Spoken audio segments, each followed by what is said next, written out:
Hi అండి, welcome back to my channel. ఈరోజు మన ఛానల్లో వచ్చేసరికి చికెన్ కర్రీ అండి. చికెన్ కర్రీ ఎలా తయారు చేసుకోవాలి, దానికి కావాల్సిన పదార్థాలు మనం వీడియోలో చూసేద్దాం. చికెన్ కర్రీకి కావాల్సిన పదార్థాలు, నేను 1/2 kg చికెన్ తీసుకున్నానండి. సన్న పీసెస్గా కట్ చేసుకొని అయితే నేను పక్కన పెట్టేసుకున్నాను. దానిలో అయితే కావాల్సిన పదార్థాలు చూద్దాము. దానిలో కావాల్సిన పదార్థాలు, నేనైతే అల్లం తీసుకున్నానండి. అల్లం, తర్వాత 3 పెద్ద ఉల్లిపాయలు తీసుకున్నాను, తర్వాత 2 చిన్న ఉల్లిపాయలు తీసుకున్నాను, తర్వాత ధనియాల పొడి తీసుకున్నాను, తర్వాత గరం మసాలా పొడి, తర్వాత కొత్తిమీర తీసుకున్నాను. ఇవైతే పక్కన పెట్టేసాను ప్రస్తుతానికి. నేనైతే చికెన్ అయితే శుభ్రంగా కడిగేసుకొని కూడా పక్కన పెట్టేసుకున్నాను. ఇప్పుడు అల్లం పేస్ట్ రెడీ చేసుకున్నాము. నేను ఒక మిక్సీ జార్లో అల్లం, వెల్లుల్లి అండ్ 7 అయితే జీడిపప్పులు వేసుకున్నాను గ్రేవీ కోసం. చూసారు కదా, 7 జీడిపప్పులు వేసుకొని నేనైతే పక్కన పెట్టేసాను. తర్వాత 3 పెద్ద ఉల్లిపాయలు సన్న పీసెస్గా కట్ చేసుకొని పక్కన పెట్టేశాను. తర్వాత అయితే అల్లం వెల్లుల్లి పేస్ట్ అయితే గ్రైండ్ చేసేసుకున్నానండి. గ్రైండ్ చేసుకున్నాను కదా, ఇప్పుడు మన కర్రీ రెడీ చేద్దాం. కిచెన్లోకి వెళ్దాము. కిచెన్లోకి వెళ్ళిన తర్వాత నేనైతే స్టవ్ మీద బాండీ అయితే పెట్టేశానండి. బాండీ పెట్టేసిన తర్వాత 3 టేబుల్ స్పూన్ ఆయిల్ అయితే వేసాను. 3 టేబుల్ స్పూన్ ఆయిల్ అయితే వేసాను. ఎందుకంటే నాన్ వెజ్ కాబట్టి మసాలా అనేది పీల్ చేస్తుంది కాబట్టి ఆయిల్ని నేను 3 టేబుల్ స్పూన్ తీసుకున్నానండి. 3 టేబుల్ స్పూన్ ఆయిల్ తీసుకున్న తర్వాత బాగా ఆయిల్ అయితే హీట్ ఎక్కిందండి.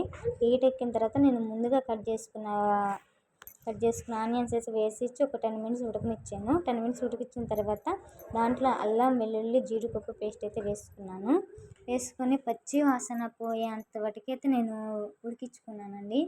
ఉడికించుకున్న తర్వాత నేను కట్ చేసుకుని పెట్టుకున్న చికెన్ అయితే వేసుకుని మొత్తం కలిపెడుతున్నానండి. ఎందుకంటే అల్లం వెల్లుల్లి పేస్ట్ వేసుకున్నాం కాబట్టి అది మన చికెన్ పీసెస్కి పట్టాలి కాబట్టి నేనైతే కలిపెడుతున్నాను.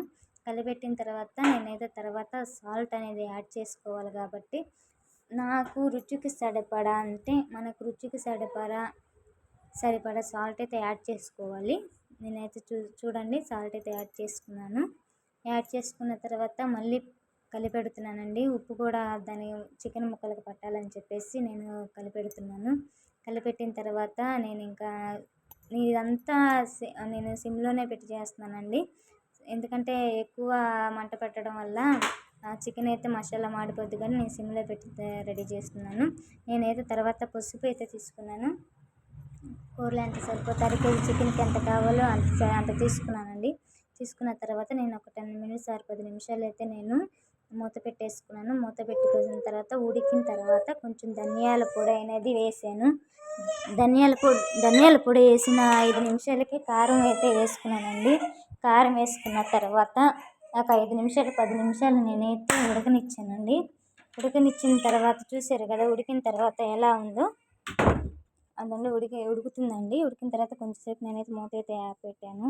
మూత పెట్టిన తర్వాత ఒక 5-10 నిమిషాలు తీసేసానండి. తీసేసిన తర్వాత కొంచెం వాటర్ యాడ్ చేసుకున్నాను చెప్పేసి వాటర్ తీసుకున్నాను. గ్లాస్లో సగం వాటర్ అయితే తీసుకున్నాను. తీసుకున్న తర్వాత కొంచెం సేపు ఉడికించుకున్న తర్వాత దానిలో పుదీనా ఉంటే పుదీనా యాడ్ చేసుకున్నానండి. పుదీనా ఫ్లేవర్ అనేది బాగుంటుంది కాబట్టి చికెన్లో పుదీనా వేసుకున్నాను. పుదీనా వేసుకొని కొంచెం సేపు ఉడికించిన తర్వాత గరం మసాలా కూడా యాడ్ చేసుకున్నానండి. గరం మసాలా యాడ్ చేసుకున్న తర్వాత ఇక నేను లాస్ట్లో కొత్తిమీర ఉడికింది దించేయాలి అన్న సమయంలో కొత్తిమీర కూడా యాడ్ చేసుకున్నానండి.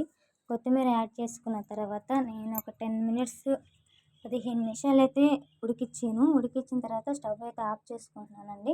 స్టవ్ ఆఫ్ చేసుకొని నేనైతే తినడానికైతే ప్రిపేర్ అవుతున్నాను. ఇక నేనైతే ఇంట్లోకి తీసుకెళ్ళిపోయానండి. ఉడికించిన చికెన్ కర్రీ తీసుకొని నేనైతే ఇక ప్లేట్లో రైస్ అనేది అయితే పెట్టేసుకున్నాను. రైస్ పెట్టేసుకొని చికెన్ అయితే తినేసానండి.